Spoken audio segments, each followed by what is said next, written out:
we shall reflect on the life of Saint Francis de Assisi.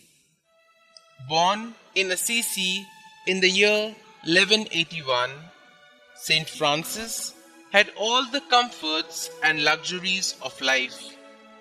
Christened Giovanni by his mother, he was, however, renamed Francesco by his wealthy father, who happened to be away on business at the time of his birth.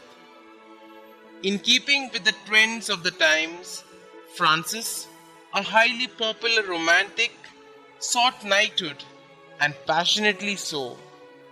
Thus, in the year 1202, when Assisi went to war against Perugia, his involvement cost him a year in prison.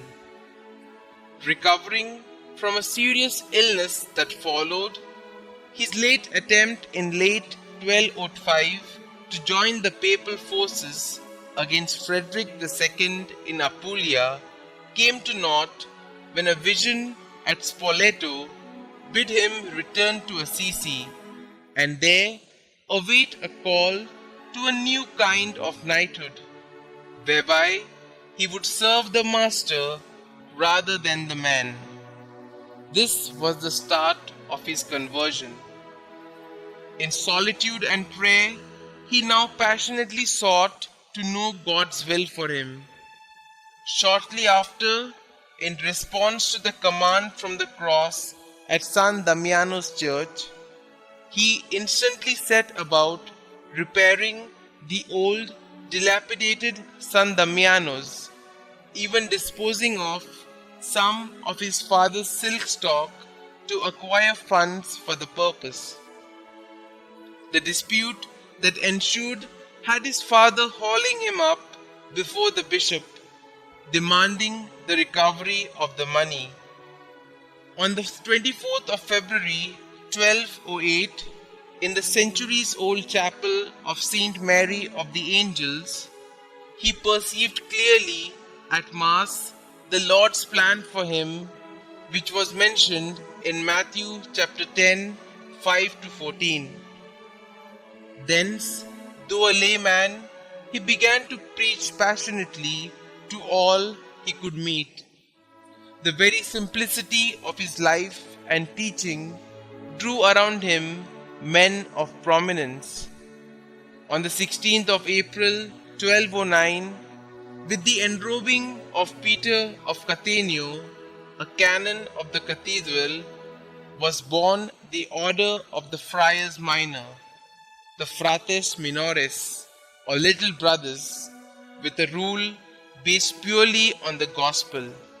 When the friars numbered 12, with the entry of the immensely wealthy Angelo di Ugone in 1210, Francis sought formal papal approval for his new order and obtained it from Pope Innocent III. The friars, attired in brown, moved north and south and beyond Italy, preaching with such zeal and fervor that the Almighty obviously seemed pleased to add to their number. When the veiling of Clare, a pretty young maiden of noble descent in Assisi, on the night of Palm Sunday 1212, a second order, the poor class for women, came into being. In 1221, he founded the Third Order of Brothers and Sisters of Penance, a lay fraternity whose members would carry out the principles of Franciscan life while still remaining in the secular world. Incidentally, Francis declined priestly ordination out of reverence for the priesthood, whose dignity he considered himself unworthy of. Passionately enamored of the Incarnation, it was Francis who gave Christendom its first Christian crib. On the night of Christmas 1223, he recreated the nativity scene in a cave at Reggio, complete with an ox and ass, hay and manger. In 1224, around the feast of the exaltation of the Holy Cross, during his contemplation on the Passion of Christ, he was blessed with the imprint of 5 sacred wounds of the crucified Lord on his person. Francis considered nature the very mirror of God, and so, in his now famous canticle of Brother Sun, he referred to the sun as brother, the moon as sister. On the 3rd of October 1226, Francis breathed his last at Portiuncula, the very place that had witnessed the revelation of his mission and the birth of his orders. His mortal remains were initially buried in the church of San Giorgio at Assisi on the 4th of October and later transferred to the basilica erected to his memory by Brother Elias of Cortona on the 25th of May 1230.